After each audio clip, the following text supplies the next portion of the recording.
पतिं सुरगुरुं वन्दे जगत्कारणं वन्दे पन्नगभूषणं मृगधरं वन्दे पशूनां पतिं वन्दे सूर्यशशाङ्कवलिनयनं वन्दे मुकुन्दप्रियं वन्दे भक्तजनाश्रयं च वरदं वन्दे शिवं शङ्करम् ॐ मृत्युञ्जयाय रुद्राय नीलकण्ठाय शम्भवे अमृतेशाय शर्वाय महादेवाय ते नमः।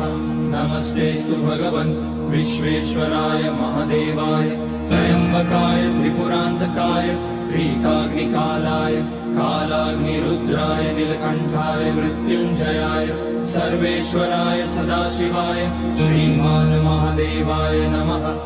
ॐ नमः शम्भवाय च मयोभवाय च नमः शङ्कराय च मयस्कराय च